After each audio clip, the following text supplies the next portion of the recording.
此时此刻，我觉得日本还是更需要美国的引领哦。其实这个态度会不会见面，或者是说见面的对话是什么？我觉得还是以川普的意志为意志。我觉得应该是会见面了，因为毕竟他们之间是非常的这个 body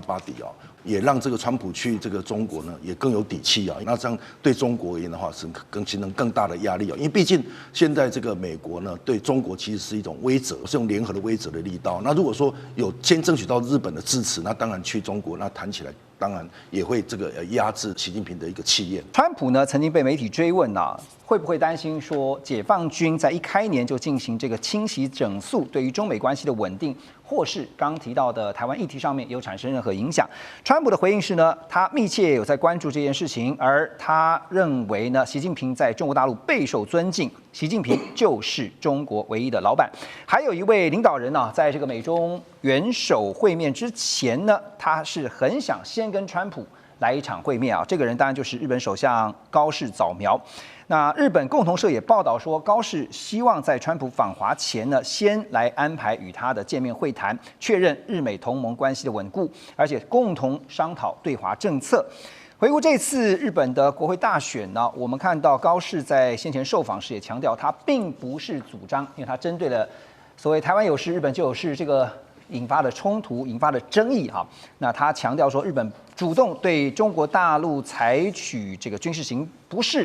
不是主张日本主动对中国大陆采取军事行动，而是如果台湾发生严重事变，日本需要优先联合营救在台湾的日美公民。那如果美军遭到攻击，但日本袖手旁观呢，就会造成日美同盟彻底瓦解的这些疑虑。所以文佳老师对于日中关系在今年想要回温，日本外务省会给高市什么样的建议？您觉得？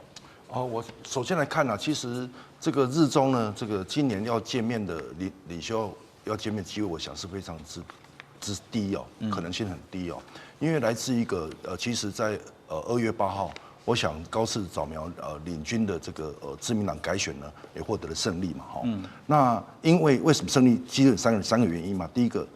他本身他就是一个铁娘子。就是英国的铁娘子的一个自居，而且他是对接了安倍2.0加上这个川普的2.0所以彼此之间呢都是一种保守，而且呢相对右派的，所以他们之间呢是彼此之间是更加的紧密那第二个，他胜选原因当然就是他的经济政策等等那第三个就是他的外交跟安全保障因为其实台湾有事等日本有事，其实这也调动了日本国民整个对他的一个支持因为毕竟这个日本呢，其实他的从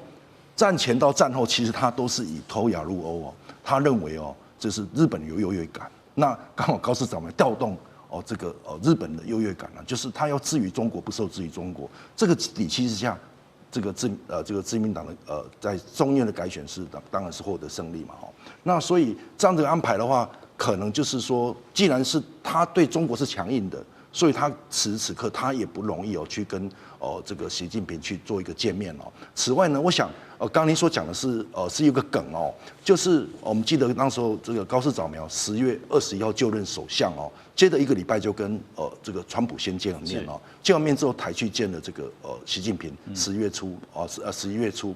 在那个就是先美后中嘛，对，就是先美后中，然后接着在11月7号才在国会里面提到说台湾有事他们会启动所谓的集体自卫集体自卫权那集体自卫权的概念就是它会跟随着美国。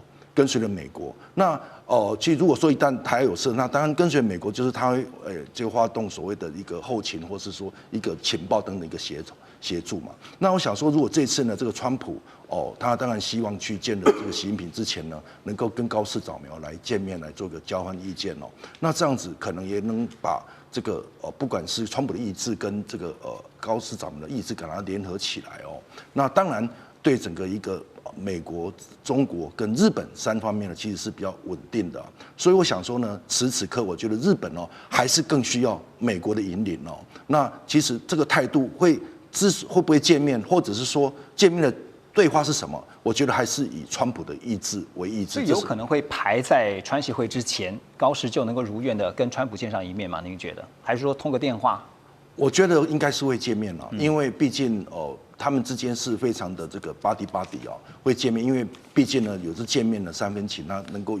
有效的沟通，那也让这个川普去这个中国呢也更有底气啊，因为毕竟有日本。哦，这个所谓的安全的大家一个连接哦，那这样对中国而言的话，是形成更大的压力哦，因为毕竟现在这个美国呢对中国其实是一种威慑。哦，是用联合的威慑的力道。那如果说有先争取到日本的支持，那当然去中国，那谈起来当然也会这个压制这个习近平的一个气焰。了解。2026 4月其实还有一件大事情啊，就是川普对全球寄出的对等关税满1周年了。川普在2月初的社群上面，他发文啊，他说他们已经跟印度。就是特别跟印度总理莫迪呢达成了一项贸易协议，对于印度所课征的对等关税将会降到18%，印度股市还一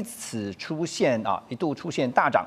彭博报道说呢，川普因为印度向俄罗斯买石油而施加的25%的关税将会移除，而美国供应管理协会最新公布2026 1月制造业采购经理人指数达到52.6，重新回到了50以上的扩张区间，远高于路透社所调查预期的48.5啊，这不但创下了2022年8月以来的新高，也终结了先前连续10个月处于微缩区间的走势，显示的是美国制造业的动能有明显的复苏迹象。那现在马上就要满1年了，好，这个关税啊，这搞得全球真是天下大乱啊。陆老师觉得真的已经达到了川普现在从这些数据来看哈，或者是说有没有哪些实际的数据？除了我们提到的，还有一些现象可以观察，川普对全球发动的关税战达到他的战略目标吗？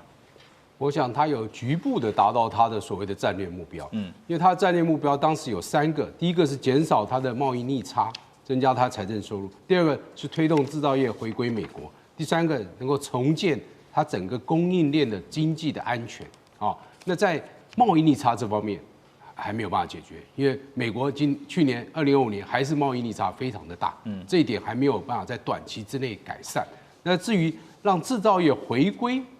美国这一部分开始初见的成效，不管日本、韩国、我们台湾都希望去美国设厂，这就可以看得出来，我们希望在美国的投资能够增加，这会增加美国制造业的这个能量。但第3个呢，它的供应链的确在台湾、日本、韩国这些国家的这个支持之下，它会获得一个程度的这个保障。那至于你说它的替代指标的话，像制造业的这个采购经理的指数，确实。大家预期48.5，结果是52.6，确实升高很多，表示美国制造业开始活络了。但是这也另外引发了一个问题，会不会有通膨的现象产生？因为目前为止，通膨只有微幅的，还没有整个效应，就关税所产生的通膨效应也没有发挥出来。但是美国的联准会的主席一直很担心通膨，所以他一直不愿意降息，这也是他们在通膨这方面的控制还不错。那至于它 GDP 的成长也不错。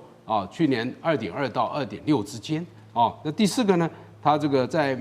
就业方面也还不错，所以它在替代指标的方面表现的是不错，所以它战略目标有些达成了，有些还没有达成。那今年2022年是它的关键年，检验川普对等关税是不是能够达标是最好的一年，因为今年要面临它的期中选举，对，这是最好检验的一年。2026确实是非常诡谲的一年刚才特别请3位来宾、3位老师呢写下对2026用一句话或者一个字、一个形容词来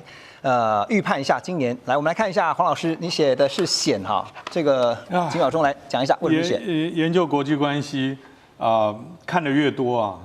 担忧越多，确实有很多风险存在。OK， 那如何集体去风险？大家多努力。好，2026是很险的一年。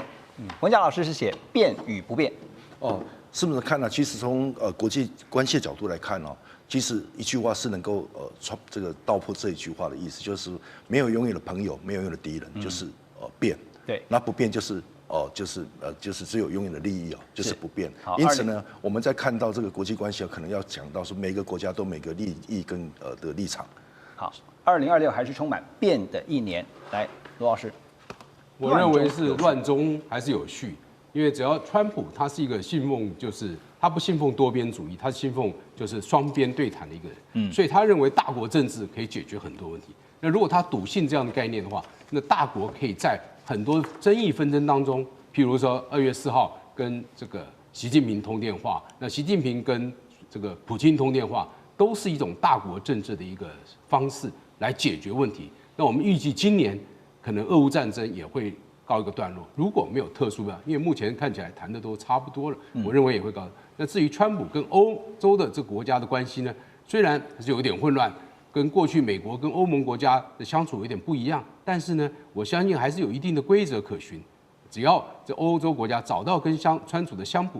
处之道的话，应该问题都还可以解决。我们都知道，2月4号这一天，中美俄3国的元首分别各自通了话。不过这一次呢，看到是中方主动先打给俄罗斯，由习近平和普丁先透过视讯通话，然后呢，再来就是呢，中美2国，也就是习近平跟川普是用电话热线。那么跟习近平通完话之后，川普也立刻在他的 Truth Social 社群上面发文表示，他说呢，这个刚刚打的这一通呢是非常精彩，而且时间很长，内容深入的通话，双方讨论了很多项的重要议题，整体气氛他说是非常正面。那习近平呢，在同一天呢，跟川普谈话之前，我们刚刚提到了，他是先打给了普丁，而且是视讯通话。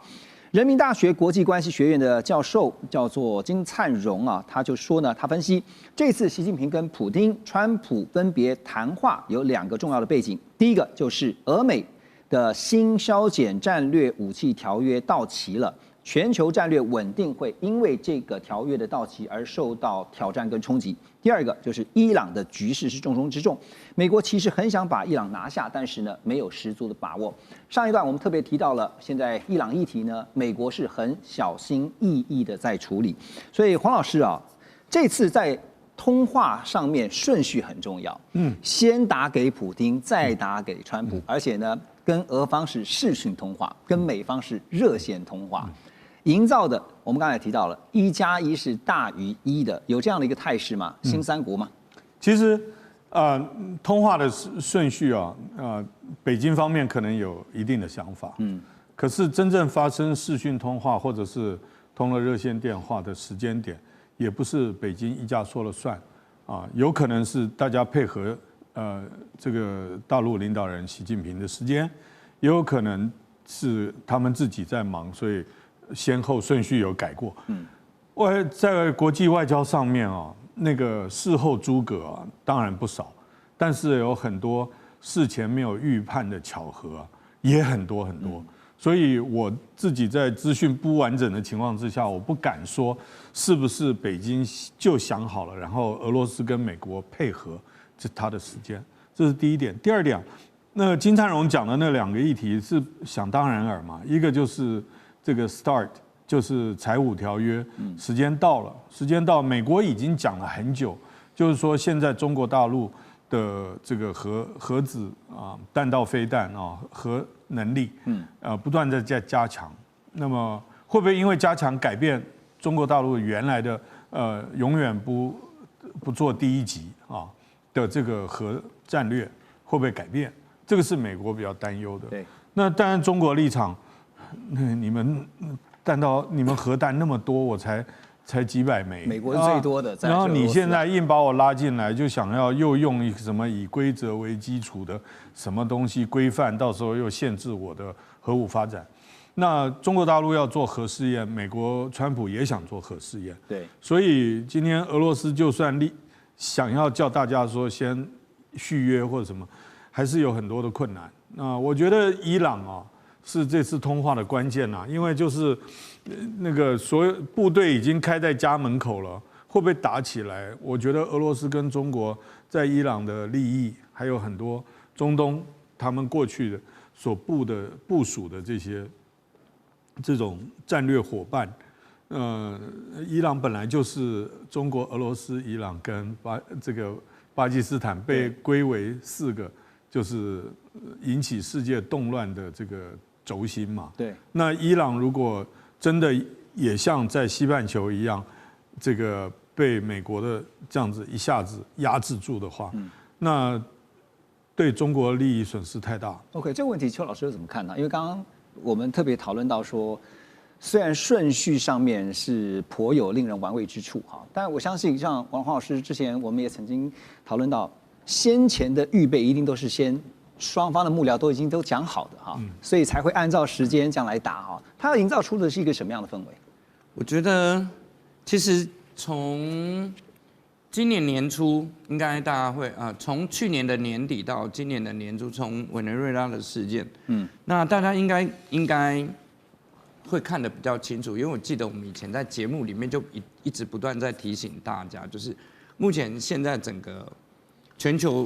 球的格局正在由原本一极超强，慢慢变成多极化的格局，而这个多极化的格局，并不会有太多极。那目前看起来就是美国、俄罗斯、中国这3个，因为对川普一直相信一件事情就是在欧洲的议题上面没有俄罗斯的合作，美国很难推展很多美国自己主要的 agenda。对，那在亚太这个方向，如果不跟中国合作的话，其实美国也很难去达到美国想要拿到他自己的国家利益。所以慢慢，其实我们现在进入一个前一段时间有人讲说雅尔达2.0，但是现在其实比较像，我觉得比较像一个三级之间的动态平衡。那你说美国跟俄罗斯跟中国，那他们在不同，就是这3个不同的强国之间，他们的平衡是动态的，也就是说我针对某些议题我们可以合作，那针对某些议题我们可能是竞争的关系，但是透过这种至少可以稳定下来，就是美国就比较不像以前美国说要打哪一个国家就可以打哪一个国家，所以我们可以看那习近平这次打电话分别联络俄罗斯跟美国，其实就是在做这种折冲的动作。对，所以其实像我们刚刚特别点出了像古代3国哈，就是3种这个3足鼎立，就代表一种权力的其中某种的一种平衡状态。那邱老师又是怎么看？画面中间我们来看哈，就是谈到说财务这个条约到期了，那川普现在的意思呢是说我们再另新的一个规范。好，川普呢他说，我们再另一个新的规范哈，与其延长现有的条约。因为这个延长条约是俄方提出的哈，是自动续约吧，到期就自动续约。可川普说呢，应该让美国的核武专家制定一项全新改良而且是现代化的条约，旧的已经过时了，我们再立新的约。好，那当然这个背后的策略呢，刚才黄老师也点到，拉中入局，把中国大陆拉进来，所以呢可以减少中国大陆的核武数量。可是呢，中方这边来看哈，中方裁军军务大使沈健他说，中方目前不准备加入新核武的相关谈判，因为呢，中方的核武库规模远小于美俄双方啊。这个新削减战略武器条约，把美俄的远程核弹这个数量呢，上限设定是1550枚。因为根据现在的统计啊，在画面下方你可以看到，美国呢到2024年年底，他们自己做了一个计算，中方的核武器库存大概是600多枚。可是跟美俄双方来比，这个都是4-5千枚以上的哈，这个所以你要拉中入局可能吗？那到期之后的美中俄3国的核武竞赛怎么发展？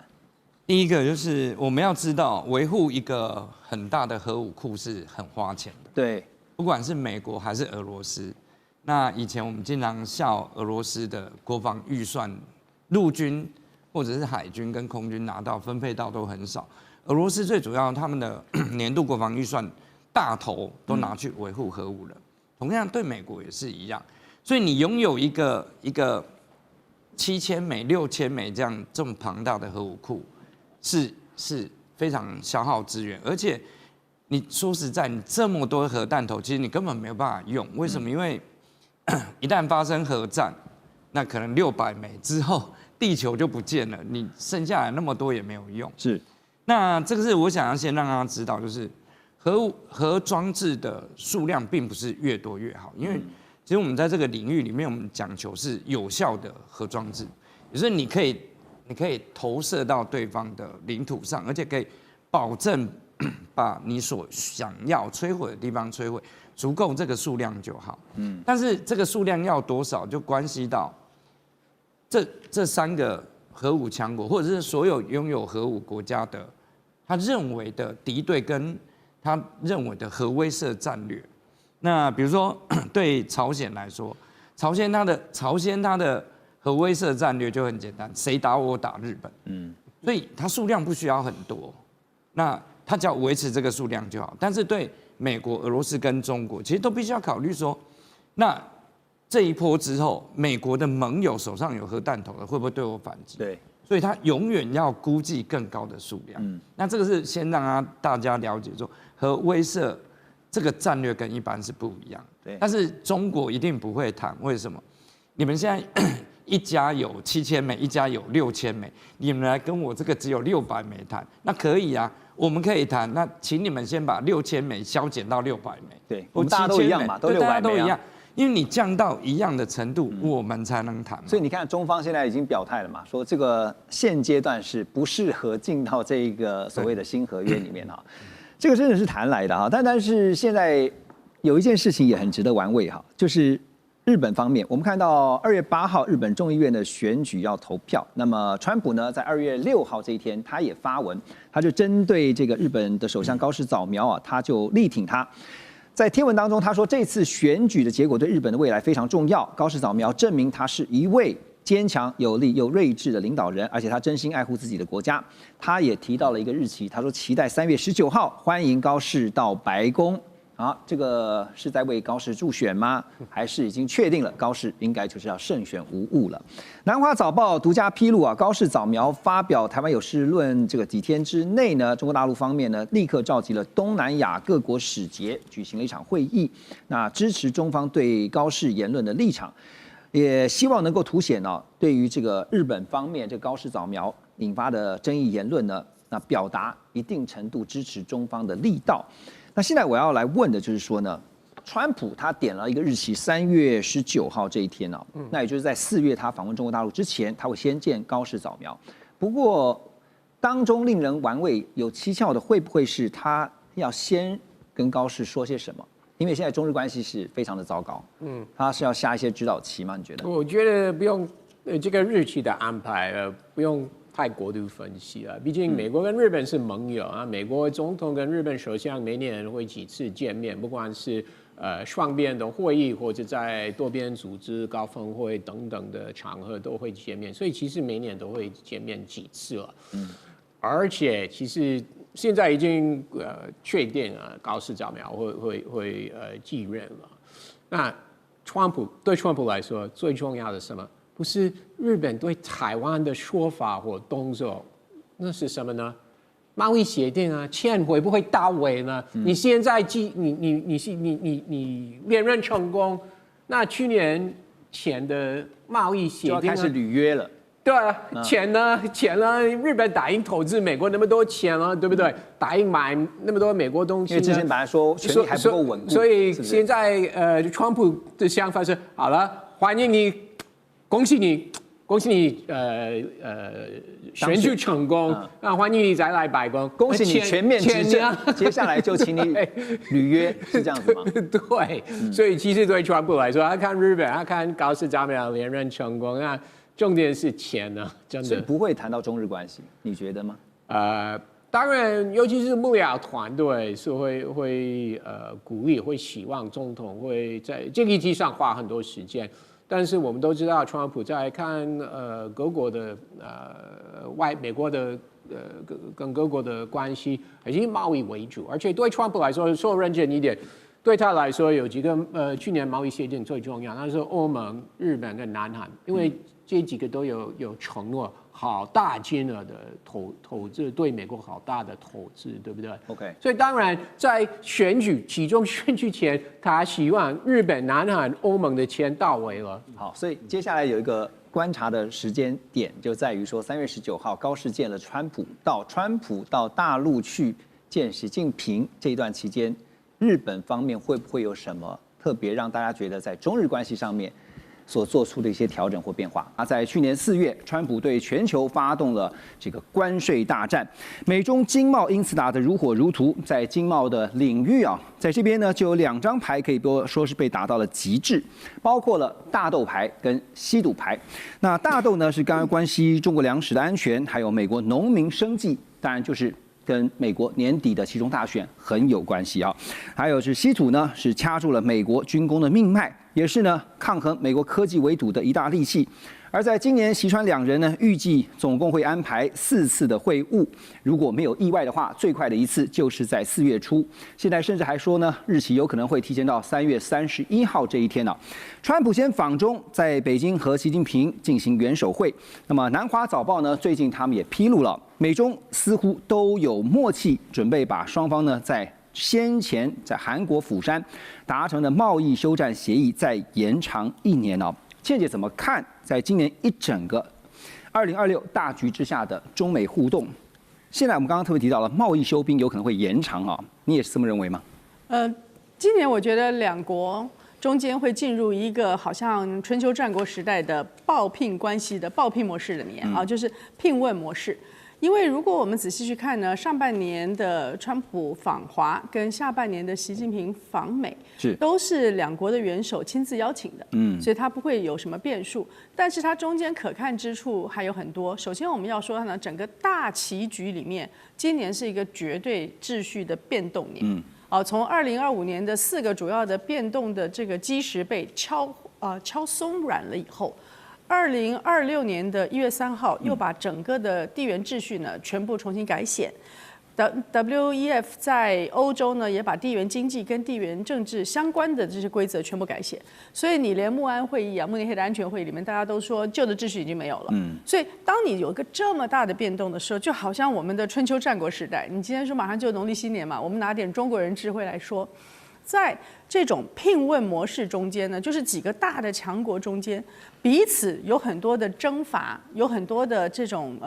在领土啦，或者是各种方式的对抗。但是他们中间也有一种会盟的模式，所以这个报聘模式、这个聘问模式里面呢，主要的目的就是上半年跟下半年就是友好访问，对，改善关系，巩固邦谊。这中间你刚才提到的2件事情，就是去年的2张牌啊，大豆、粮食安全、稀土、军工命脉，固然是不错，但是2张牌的强弱不同。是大豆有替代的产地，有替代的国家可以出口的来源，有替代性啊。稀土呢，有些有替代性，轻稀土有，重稀土呢勉强也可以建立一部分的小的替代性，但是全面的没有。好，所以说这2张牌的强弱不同，所以也就代表了两边实力可以谈判，在谈判桌上谈的不同。不过这2次的重要的聘问一边来一边往呢，它主要就是建立，如果你用西方的角度来说呢，就是你的管控分歧的方式，你要建立和平的护栏，对，彼此能够在斗而不破的情况之下呢，继续管理放在引号里面的世界秩序，因为美国毕竟还是一个世界秩序的大国，所以在上半年跟下半年，我们要看的东西当然是什么人随行，就是说它一定会发生，但是它的看点还是很多的，很多的细节。什么人随行，它代表的是你去送什么东西，因为就像以前的这个聘问模式，第一个是聘使是谁，你派谁去出使，代表你要去讲什么题目。好，随行的人包含了政治、军事、经济，还有产业大佬啦、华尔街啊这些，我们前面看到了李在明，看到了史坦默，都是这样啊，什么人随行。第二个呢，就是你迎接的那个程序，好像交劳，以前我们叫做你去迎接这个外使来，你或者迎接外军来的时候，你用什么方式、什么层级？大家可以记得说，英国到了中国大陆的时候，那个层级和摆的那个阵仗啊，应该是数百年前呢，英国认为他们作为最强大的国家的时候，所还没有见过的阵仗。对，那个规格哈，规格非常高。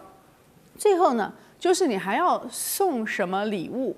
谈什么问题不一定会告诉我们，呈送的礼物一定代表很大的意义，同时呢，在国事访美的国宴呢，也一定代表非常大的意义。所以我觉得今年上半年应该是在一个冷对峙、慢脱钩的这种过程中间呢，大家开始从可能在明面上面，你关税来，我稀土网，到了比较深层的实力为核心的一种缓慢的对抗，所以应该是非常有意义。而且不要忘了呢，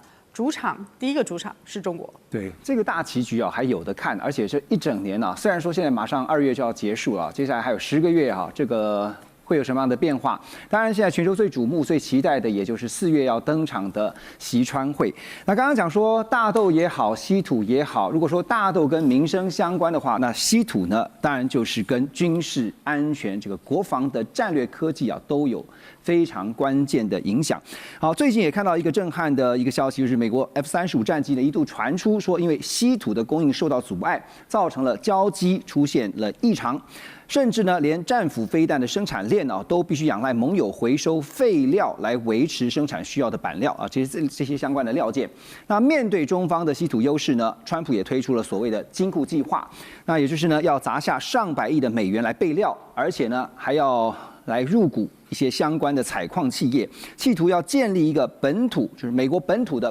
关键矿产的体系。可是问题就是说，这个稀土开采很容易，可是呢，分离提炼的技术是非常难的。这一段产业链当中呢，中国大陆方面呢还是有压倒性的优势。而且说到了稀土，其实时间是一个最重要跟最关键的因素。大使现在看到双方都在你防我，我防你，而且呢都在要做准备啊。所以从现实的角度，时间这个因素来看啊，您觉得美中双方在这个时间，大家都在抢时间，要做准备，做相关的哪些准备？那就是外交准备啊，对，这是属于这个政策面的啊。还有就是你的物质上的准备啊，那你的稀土战打不打得起来？然后还有就是美国是不是能够下决心啊，把中国大陆的这个有关 AI 的这个高端晶片完全禁绝呢？那这些都是双方可以着力的，那更不要说在相关的区域或者说是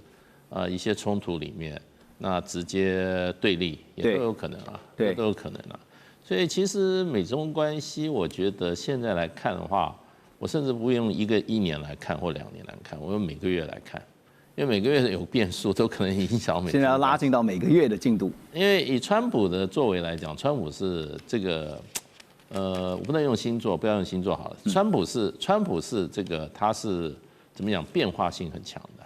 哎，他可以昨日种种，去如昨日死啊，哎，今日种种如今日生啊，今天就是从开始，过去历史全部消失了。对不对？然后就重新开始，所以就跟卡尼讲，川普的这个他所主导世界是这种断裂式的，它没有演进的过程，它不是一个 evolution，它是一个断裂切断，无规则可言。对，就是说很剧烈的啊。那所以我觉得我看到今年的美中关系的话，其实我看几个重要节点啦。当然4月之前，2月通了电话。那么在4月之前看起来变数不大了，变数不大，先稳住，对不对？因为美国做了2件大事，在去年年底到今年到目前为止做2件大事，第一个入侵委内瑞拉，对，第二个准备修理伊朗，这2件大事都没有影响到美中关系。在委内瑞拉的问题上，虽然中国大陆的这个有关要运往中国大陆的邮轮也被美国截了，那中国大陆并没有大动作的反应。那事实上，美方还在讲说，中国大陆油公司已经开始买由美国油公司供应的委内瑞拉原油。对，所以这个基本上中国大陆是什么讲的？用应变的方式，用这种而不是用冲突方式来看这个问题。那基本上也尊重了委内瑞拉这个国家他自己的选择，因为委内瑞拉本身现在跟美国正在进行各种实质方面的谈判嘛。那所以这个问题就变成没有造成美中之间冲突。现在伊朗的问题也没有造成美中之间大的冲突。所以川普是在没有中国大陆的这个干预或者说插手之下，他在这个很舒服的自己解决了2个美国大的问题。那所以这2个问题没有赢，可是4月的时候就要看双方现在要谈的问题啊，双方的团队在谈的问题。我认为最主要是台湾问题。在这个问题上呢，会不会有一个大的大家有一个冲突？对，因为 Foreign Affairs 最近又写了一篇文章，他的立场就是说，美中关系里面最危险的一个隐性就是台湾问题。所以建议美国是要用务实的方法把台湾的问题做一个怎么讲呢？一个务实的一个妥协，大概是这个角度看问题。这个我就认为就跟去年底那个所谓的莱恩德公司的哈，他直接讲说美国应该支持表态支持两岸渐进式的和平统一。我觉得这个中间它都有关联性。那这个整个在改变这个所谓的议程的，还有这个讨论议题的这个本质的，我觉得是中国大陆施压。那中国大陆借着美国现在这一片这个变化当中，可能在台湾问题有很积极的这个提案，要美国来接受，所以我认为4月会影响未来的走向。也就是说，当中变数有很多，可是呢，台湾问题绝对会是一个变数中很关键，会影响或左右的一个因素，对不对？对。那现在刚刚讲到说，美国那川普这边呢非常在意的，当然就是年底的期中大选了，一定要选得好，不然的话就提前跛脚了，甚至呢可能他的这个权利也好，或者说相关的一些后续的政策都可能会备受挑战啊。但现在一整年2026美中关系要如何变化呢？有一个时间点。就是刚刚提到的11月的美国期中选举，对川普来说，对中政策从来不是只是一个外交议题或者是选票的工具特别是在选票上面他很在意的。可是选举跟美国内部的经济，我记得 Russ 有提到对外美国国民最在意的，其实你外交做得如何那是一回事，可是我的民生、我的生活最是最要紧的经济数据如果弄得不理想的话，恐怕会影响到就是直接的选举行为，所以。如果经济数据不理想的话，你觉得川普会怎么样？是在打关税的这张牌上面，会再打其他的招数吗？目前我认为，万一经济数据不好的话，比如说进入夏天，美国夏天的时候，就是离选举3个月时间左右，川普应该不会再调高关税了，因为我认为他幕僚团队会向他说，你这样做的话，可能会再造成这个生活费会提高，而且在选举前你这样做有点危险，所以即使数据不好的话，我觉得川普还是会直接责怪民主党好了，他不会再允许，因为这个调高关税是去年他第一年的事情，对不对？所以在今年，我认为是应该不会。如果他觉得，比如说中美这个贸易的一些共识是中国没有达成，比如说购买大豆和其他的目标的话，我认为明年川普就会开始再次跟中国打所谓的贸易战，应该不会在今年，但是明年的可能性我还是认为是很高的，因为如果进入明年，你刚刚说跛脚，那就是川普剩下的最后2年，对，那个时候他可以打中国牌。第一，他不用关心选举，而且他是会考虑他的历史地位，对不对？所以如果他那个时候认为我要留下的在外交方面的历史地位，除了解决那么多战争的话，我是为了对抗中国是最强硬的总统。如果他有这个想法的话，那应该不是今年，可能是明年才。所以也就是会等到期中选举以后。对。如果真的要再走向一个比较对立的状态的话，至少是会等到选完。因为今年你搭这个中国牌，我觉得比较是没有用。你说因为中国宗教自由或打压台湾等等，这个应该今年期中选举不会吸引票。那你觉得刚刚大使也特别提到说，变数当中很重要的一个是台湾问题啊，美方尤其是川普会怎么样的谨慎或小心翼翼的处理台湾？其实我觉得中美关系之间的议题，其实对我来说都是相当的 equal。都很重要，不管是台湾议题或中国跟日本或南海等等，我觉得这些议题都是有危险性，就是说你不知道是哪一个议题会在中美关系之间会是关系恶化的因素。我觉得都有可能。对，我们从川普的逻辑或角度去思考的话，现在对川普来讲，就是我们刚刚提到的。对他来说，最重要的就是赢得这个年底的期中选举啊。可是，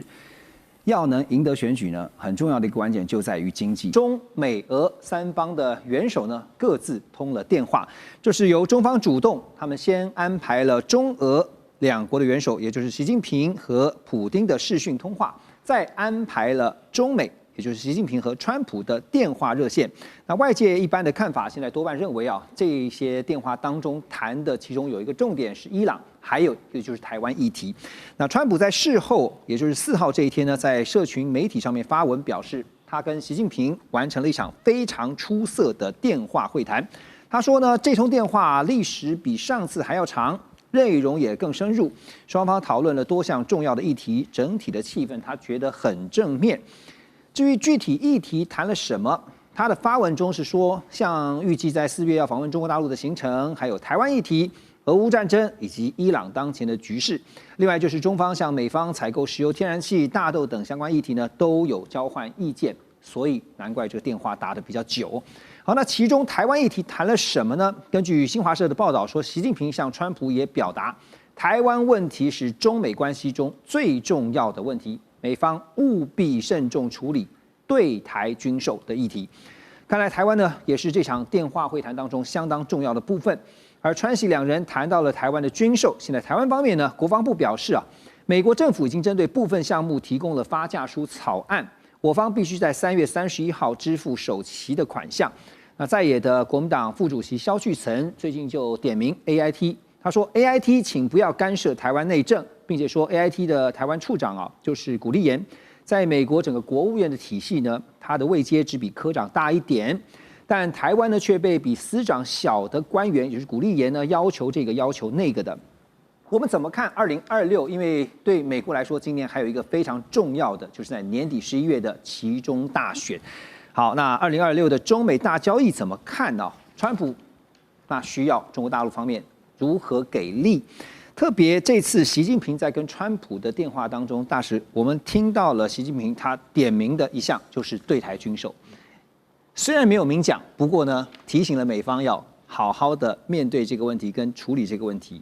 那在通完话之后呢，也掀起了这个巨大的讨论啊。您怎么看这一次由中方主动，特别先打给了俄方，再打给美方这样的元首通话？我想基本上，因为大陆的这个国家主席打电话是比较慎重的啊，他都会有全盘考量，所以我认为先打给俄罗斯，再打给美国，这是一种啊在战略上的一个平衡的措施，因为中国大陆事实上可依靠的盟友的话，在必要时或者现在，最重要的盟友应该是还是俄罗斯。那俄罗斯，中国大陆也让俄罗斯提供了中国大陆更多的能源设备，因为这个跟中国大陆的这个分散能源供应来源国其实是稍微有一点抵触了。就可以看出来大陆对俄罗斯在战略角度来看的话，是很看重俄罗斯的，所以俄美关系是一直都不好。那当然，说中国大陆现在俄美关系这两头，它必须要注重一种从外交上来讲，就是一种平衡。而且这个先后秩序那个意义也非常的重大。那有的时候就是说，你跟你关切的对象，对方关切的对象有接触，都是事后才做这个 debriefing 的，就是说才做一个跟他报告一下啊，跟你说明一下谈了一些什么。这个在事先就打，可见这个战略的这个位阶来讲啊，应该是俄罗斯在美国之上。那么这也是给美国一个讯号，就变成就是说，中美关系是很重要，可是呢，中俄关系还是更重要的感觉。对，那当然这个有关台湾这个军售里面军售问题，大陆的用语用的是很强。新华社的报道里面，他用美方务必慎重处理对台军售问题。那其实这个务必慎重处理这个在我们中文里面来讲已经是相当重了，所以川普的过去他跟习近平主席或者中美双方的高层谈话很少提到说有谈到台湾问题。那这次川普自己在他的那个脸书里面，他就Truth Social 里面，他特别提了台湾问题。当然他是照例都没有谈内容。那不过他在他的自己的讯息放出来谈台湾问题我觉得就已经是值得我们就关注了那而且事实上的话，这个川普在他自己的那个文章里面，他开始就讲了，我也觉得他用了一个比较过去不太常用的一个字，他用了一个，然后这次的电话是 long and thorough， thorough 意思就彻底，就是说很全面而彻底。所以这个他没有讲打了多长一个电话，不过他讲是一个蛮彻底的，很彻底的一次电话讨论。所以我觉得这些是值得我们特别注意的啊。不过大使，您觉得，这次习近平在电话当中向川普表达了，尤其是针对军售这个议题啊，那先前有讨论，也有一些分析师认为说，美方一直游走在过去中美3个公报啊，特别是巴西公报的防御性武器这个部分，然后呢，这个说一套做一套，所以这次是不是再次的去提醒了美方说，你接下来我就要看你怎么做，因为我们4月不是要见面嘛？我觉得这个次的谈话应该说是，就是说习近平跟这个川普啊，去年年底在釜山见面会谈之后的一个后续的一个就是说哈，对过去2个月双方在釜山谈的之后的这些计划，这些共同这个后续的执行的一个执行的一个盘点。这个盘点，另外一个呢，也就是变成就是说在一起展望到未来4月双方会在北京会面的这一个议程。那这个电话就表示，这个过去2个月，这一些双方的工作成绩的会面是有进展。对，所以双方对这次会谈基本上都没有太多的怨言。那这个进展的话，应该是各方面都有进展。对，那接下来习近平也等于说半公开的承认了，也表示你4月可以来了，要不然不见得能来所以到4月的话。那现在就是2月到4月这个 agenda 这个议程的话，我觉得又经过 renew、update， 然后呢，看看到4月之前执行到什么程度。所以呢，我觉得就是双方的关系是有进展的。对，那川普最高兴的还是那2000万吨的大豆。对，这是他特别大提又提。因为大陆现在对美国对川普这个政权的一个态度，基本上就是说斗而不破。那基本上还是强调中美关系合则两利，是。那可以合作的地方，可以帮忙的地方还是帮忙，可是该守该斗的部分还是守得很紧。您刚刚提到就是特别买大豆这件事情我们来看就是这次当然顺序上面就是先由习近平跟普丁通视讯电话，然后呢再来就是习近平跟川普用热线电话。德国之声也报道说呢，习近平强调说，今年的国际形势非常的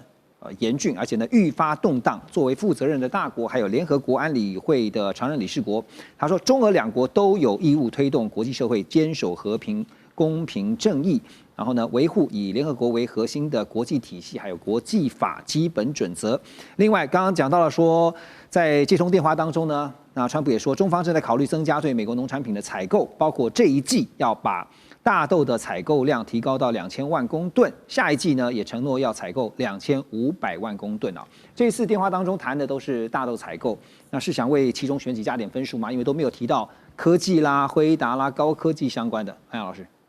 那个延续刚大使说的就美中今年是一个 truth 的一年那川普要全力拼这个期中选举，但他会输掉这个众议院。那习近平当然也要清理战场，准备第4任就位那现在那个中国大陆已经不像以前这么需要 NVIDIA 的芯片因为 NVIDIA 的芯片迭代太快、太耗能、太贵了、太浪费了。那反正美国也不会卖中国大陆 state of art 的芯片，所以它直接就供应用面，用 real time 做 inferencing 小语言模型，让 physical AI 尽快落地 monetization。以后只要等这个 NVIDIA 清库存就好反正买2年前的商品 OK 的，然后用数学算力去补这个芯片运算的一个限制那再来就是说，反正中国只要多养一些猪，吃美国大豆就可以搞定这个贸易协定，然后再来再多卖一点美国的土，中国的土给美国公司用也可以。那关税50%就是上限超过就无感了。所以说，即使加50%关税，中国大陆的制造成本还是比美国低。所以未来的重点应该是在 Fed 新的 Chairman 5月就任以后，他会开始缩表，所以中国大陆在买美国的这个债就相对来说比较重要。所以说比较 make sense 的是说，美国会发给中国大陆一个1 trillion 的超长期的国债，然后呢，中国大陆该谈的是说把这个国债反手，再去把它 swap 给美国的机构，用人民币再反手。一次把华尔街的 interest 跟这个华盛顿 interest 搞定，等于就是建立一个货币互换的一个制度。OK， 所以如果跟这个2025相较起来的话，2026可能比2025要稍微和缓一些。不过在科技上的竞争架构是不变的，这也是我们在节目当中常常跟观众朋友们分享的哈。那最近也听到了这个英特尔的执行长陈立武呢，他就突然表示说，美国在开源人工智慧的研发进度上已经明显落后给中国大陆。英特尔呢正在加速布局 GPU 啊，就是图形处理器的相关业务。陈立武是在出席旧金山这个Cisco 的 AI 峰会上面呢，接受路透社的访问时呢，他说了这样的话。他也说呢 ，Intel 计划自行研发 GPU， 锁定的是资料中心市场，要正面迎战由辉达长期主导的领域。另外，他也表示呢，对于大陆的华为啊，最近传出说已经网罗了大约有100名顶尖的晶片设计师这样的消息，他感到非常震惊啊。尤其是目前呢，在美国对中方取得晶片产业关键的软体跟工具设下重重的限制障碍的这个背景之下，现在还有这么多的这些软体工程师的这样的一个消息啊，更显示出中方呢在科技研发的能量是不容小觑的，不能忽视。好，那陈立武或者说现在 Intel 是被赋予重任，因为常常讲说它是美国的代表，尤其是科技产业的代表，有了美国政府的大量补助。那黄老师怎么看？就是现在呢？Intel 也被认为说要复兴这个美国未来的半导体高科技产业啊，它这个其实压力也蛮大的。陈立武最近的说法，一下子说要追赶黄仁勋，一下子又赞扬说华为有很多的这个软体开发人才啊，不可以忽视他们啊。你觉得他在对内跟对外未来 Intel 的这个布局的战略会是如何？这是一个蛮有趣的对话，就是当今天陈立武先生说出我们要迎战 NVIDIA，然后华为有很多的表现，在2个层面上是这样。第一个是我把 NVIDIA 捧得很高，对你 CUDA NVIDIA System 很厉害，但是我不可能，我不要让你垄断市场，我要让美国政府去注意到说，今天市场逐渐在被辉达主导。他怕资源集中到辉达去，他是要让政府去驱动反垄断这件事情。我们要让市场的 AI 的先锋全部被垄断，所以请给我更多钱。然后他第2步下得更漂亮了。他把整个上升到 AI 的一个国安问题，连华为都可以网罗到这么多顶尖的科学家了，请给我更多钱，我要网罗更多顶尖的科学家。他其实在2个层面上去对他，也不能说竞争对手，就是在这个市场上2个不同的族群去拆解出他自己的定位。那我觉得他在锁定资料中心市场上 ，Intel 有一个很巨大的优势是，它是现在还留有的几个 IDM 厂里面，相对来说规模相对比较大，是，那也意味着 Intel 它有非常快速的垂直整合能力，也就是说，我不需要去拜托台积电给我产能，而是我自己就有办法去生产我需要的东西。Intel 它要卖产品，它不见得要像 NVIDIA 去offer 一个非常大的 ecosystem， 我从很尖端的 AI 到 Edge Computing 我都可以做，全部卖给你。它只要锁定某些特定的客户，金字塔最尖端的。请你赶快给我，我要非常客制化的高端晶片。这个其实它在下一步这样去走，就可以在市场上走出一个比较大的区隔度，对，才会有资金做接下来的高科技发展。所以从它的竞合战略啊，因为不只是竞争，它既竞争又合作，特别是在跟辉达或者是这些其他的高科技的大厂在竞争之下，它也必须要找到一个像你刚刚讲说，不管在人也好，钱也好，绝对不能让其他的。我们讲同业的对手专美于前，是这样。是，就比方说我跟 Intel 在 NVIDIA 好，我们现在如果对中，我们可能站在同一阵线，那我们就试着把中吃不到的市场，我们一起把它吃下来。你不要全吃，因为你全吃你会浪费太多资源，大家各分一块。那当他跟别的公司又站在同一个立场上的时候，也会有其他的竞合关系存在。对，我觉得 Intel 现在就是站着它有一个非常稳定的 IDM 系统，来巩固它自己的地位。我们这几天看到了达沃斯经济论坛啊，在这个论坛上面呢，加拿大总理 Carney 他的演说意外的爆红。怎么说呢？因为他在论坛这个轮到他上台讲话的时候，他直接说出了一句重话。他说呢，现在的世界是强权为刀俎，中小国家变成了鱼肉。Carney 更公开呼吁，认为中等国家必须要结盟，团结起来对抗大国的胁迫行为。此话一出，全世界都在问：这 Carney 口中的强权还是不是中国大陆呢？还是意有所指的，指的就是川普主政的美国。因为呢，就在同一时间，我们也看到了一个很不寻常的讯号，就是加拿大正在快速和中国大陆方面融冰。短短1个月之内呢，加拿大出现了一连串的融冰转向的迹象。比如说呢，像是加拿大法院裁定了 TikTok 可以继续营运，推翻了过去封杀的路线。另外，跟中国大陆互相降低这个电动车、油菜籽、农产品的关税。还有呢，中加官方协议恢复接触，经贸方面是明显有回温的。法国媒体呢也直接点名，川普第51州就是加拿大，他是觉得非常的羞辱啊。好，那在此同时呢，川普则是不断的向他们的盟友放话，说要夺取格陵兰。这个礼拜看到真的是峰回路转啊，而且呢也说呢要把加拿大变成美国的第51州。当然，现在真的能够变成美国的第51州吗？不管如何，其实呢，从 Carney 最近在达沃斯论坛的这个话，你可以听出加拿大有一个非常深的危机感。可是有一个现实的问题摆在眼前呢，就是加拿大呢对美国的出口，像是能源啦、汽车、矿产、林业都是大宗，而美国呢是加拿大最大的贸易伙伴，它的出口总额有75%所以它非常依赖跟美国之间来做经济相关的一些行为。好，那以前呢，这个川普虽然有祭出关税的威胁，但是都是透过美墨加协定来解决，双方还是维持着紧密的贸易关系。不过现在听到川普这样讲，也听到 Carney 最近在达沃斯论坛这番话，真的听出了 Carney 非常深的危机感啊。倩姐，我看报道上面是写这篇稿子还是 Carney 亲自撰稿他特别看了又看。然后提醒大家，中等国家必须团结起来。但是刚刚也点出了，加拿大必须面对的是一个现实问题，因为它的出口大部分都是对美国啊，怎么解决啊？我觉得他这一篇在加拿大得到了非常明确的好评啊，大家认为说你这是一个非常有尊严的一个说法，因为你不能否认。面对美国这个绝对强权，加拿大只能算是一个中等国家。也不能否认呢，就像川普他会说，没有我们美国，你们加拿大什么都不是，因为你刚刚讲了，中间的依存非常高。从80年代开始，加拿大在美国中间的这种文化自主的呼声也一直是很高的，就是说你不要因为跟美国的经济依存那么紧密的缘故，就丧失了自己的主体性。那这一次的这些发言呢，让很多的国家大声喝彩啊！可是我觉得他真正背后所讲的是说，现在在全世界地缘政治的规则变了，以前是所谓有规则的秩序，可是现在这个规则呢可以被一脚踢开，什么事情都可以由强权来决定的时候，那么中等国家还有什么选择？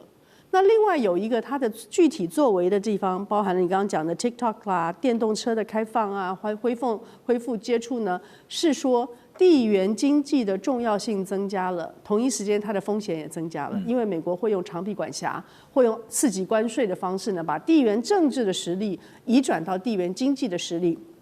所以它其实代表的是一个很多的中等国家的选择，是因为事实上小国是没有机会选的。那些小国只能在别人制定的游戏规则里面，它真的就是只是一个 chess piece 只是一个个的棋子。但是中等国家有一定程度的选择，不是每个中等国家都有选择啊。像加拿大，它跟美国的距离这么近，然后它中间的边界这么长，它的选择其实是很小的。但是它在某些地方呢，可以坚持它不是完全在美国的阵营里面。所以我刚才为什么说地缘政治的规则变了？因为以前在阵营对抗、民主对集权，或者是这个各种结盟体系的时代呢，你要选一个边，你不是在这边，你就是在那边。可是中等国家现在有一些在选择，希望两边都有，或者是多个多边主义中间都有他们可能的角色。我觉得最明显的例子就是印度，印度就会在每个地方他都希望参加，包含了上合啊等等，但是他有时候跟你一起，有时候不跟你一起，他要时常的去选择他自己的自主性。对，法国也是这样。那么最近我们看到做的比较多的就是韩国，因为韩国跟日本跟美国讨论了一下以后呢，韩国的李在明总统就带着大家去北京，这些都是一些中等国家开始希望自己不是牢牢的只在一个阵营里面，不是一面倒的。因为在一个阵营里面呢，你时常会有跟这个阵营协同的必要性或义务，甚至这个阵营也许会把你视为当然。我觉得我们在台湾时常很理解说怎么样叫做被视为当然，就你非跟着我不可。你一定是我的小弟，那这个位置对于中等国家是最不利的。所以我看到的是从加拿大开始所接触的这种中等国家的新生呢，代表着未来可能有一部分的中等国家会快速的选择做多重的关系、多重的结盟，以试图能够在某些地方溢出美国的绝对掌控圈。是，但是他们能不能成功，很难讲。确实，这次 Carney 的这个演说表达出的是一种不卑不亢的态度啊，就是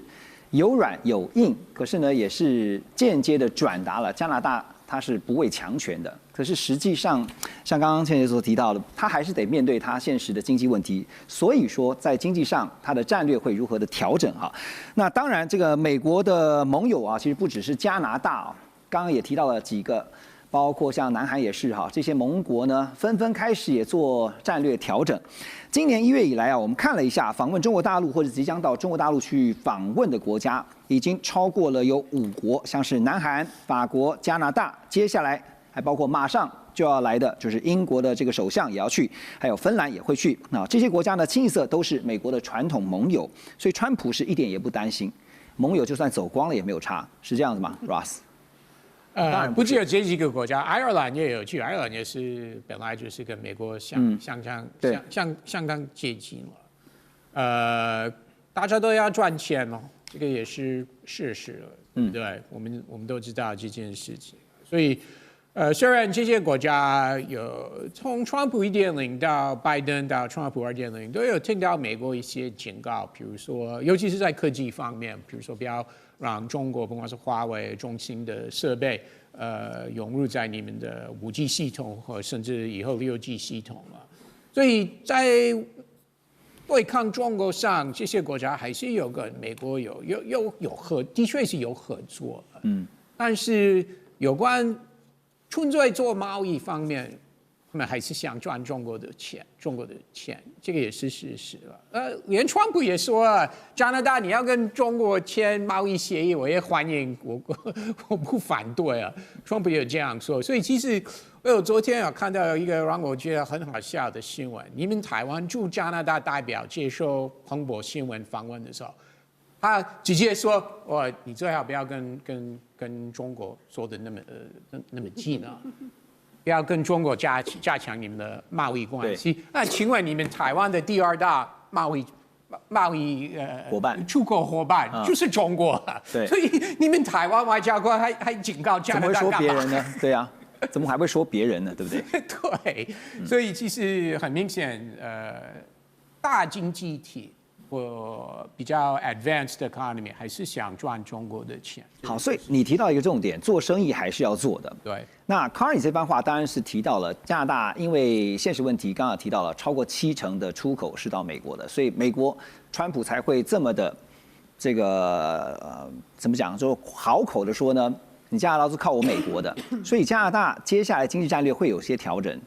一定会。目前加拿大最要担心的是今年这个加美美墨加协定，对这个协定要重新谈。那美国政府已经有很多人认为我们不要再签了，要调整，放弃就好了，是拿来重新全部重新谈，而且我们可以跟墨西哥1对1，那另外跟加拿大1对1，三边的这个协定不用续约了。或许川普会往这个方向做，而且如果真的这样做的话，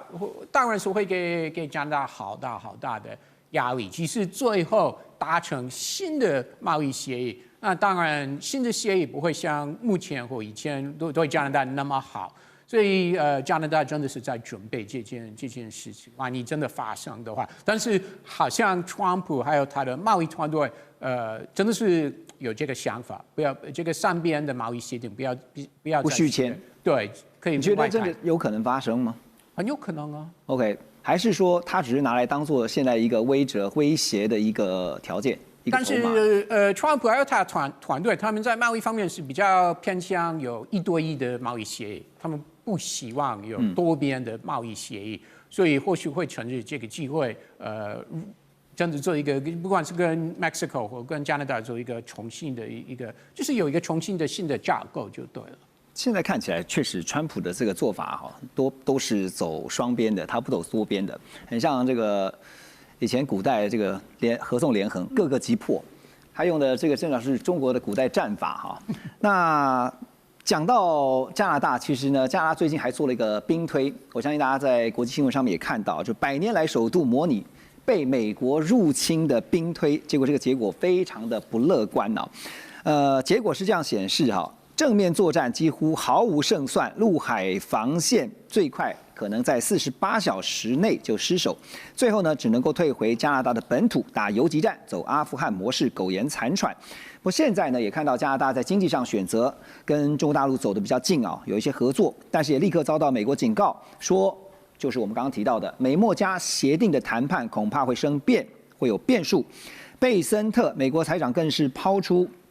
亚伯达省独立的议题啊。那所以这次最新的，你看到在达沃斯 Carney 一讲完这个刚刚提到的这番演说之后呢，川普老大不爽，立刻发文，还说呢，我不邀请你进入和平理事会了，你被踢出去。好，那现在经济上很现实，受制于美国；军事上刚刚讲兵推又毫无胜算，所以 Carney 也只能够在达沃斯号召中等国家，我们一起来对抗。他虽然没有明讲，但指的就是美国啊，但能够团结在一起吗？这个其实就是像加拿大这种我们叫做中等强权啊，没有办法的办法。不然你还能怎样？对不对？刚才主持人讲到加拿大100年来首次的兵推，其实说实在啦，全世界有哪几个国家可以抵抗到美国认真的攻击？也不多。那加拿大他本来就觉得我更是得天独厚啊，我除了俄罗斯在我旁边近一点之外，我也没什么敌人啊，恐怖分子也不太想来真的来找我啊。确实，所以他其实已经在那个舒适圈太久，而且呢，他的这个整个武器系统基本上就是美国的系统。对，没想到威胁竟然最大是美国。对，竟然从南边就直接过来了。所以我觉得这个加拿大现在说的这些东西，确实是卡尼的真心话。但是呢，我们看他一方面非常的慷慨，不叫慷慨激昂，非常的这个理直气壮的把他认为加拿大应该要怎么做的这个方式讲出来。但是另外一方面，我们这个就事论事啊，加拿大又能做到多少？因为我们看到加拿大，对，它确实跟美国在这关税上有来有往。譬如说，美国现在科加拿大非能源的产品是35%左右的关税，那如果是能源类的话，大概10%。那加拿大回科美国的汽车零件，还有美国的钢铁、铝这些25%的关税，反正你科我的，我就科你的。好。但是除了这个之外，川普还有一个就是我们刚刚讲的这个美加墨加这个3边的协定，因为在今年的7月1号，它就是真的是签约，就要续约的最后的期限。川普其实已经拿这个跟墨西哥就讲过了，你不要当中国的影子工厂啊！你当中国的影子工厂的话，到时候我7月1号之前我就不签了。加拿大也是一样啊。那加拿大当然在这一方面，我觉得加拿大我们先不要讲他怎么跟其他国家合作，他自己跟美国还是有一些抗衡的能力，在于不是武器，而是在于能源。因为加拿大它的这个整个这个石油的工业本来是它开采出来之后送到美国去精炼，然后再卖出去，所以加拿大卖给美国的原油其实没有赚太多。但是如果加拿大现在就像卡尼他们规划，要投资非常多的钱去建立很多的精炼厂，以后加拿大如果自产的石油输出不用经过美国的话，那美国当然也会有些压力。那更不用讲说，在这个卡尼他的呼吁上面，其实很多国家心有戚戚焉，所以我看到就是说，有些国家可能会心里帮他拍拍手。那未来会不会相关的行动合作？我觉得就看川普还会做到什么地步。那从 Carney 的发言啊，真的小国那也就算了，没有想到中等国家现在也没有想过有一天竟然自己也会被放在菜单上。马上回来。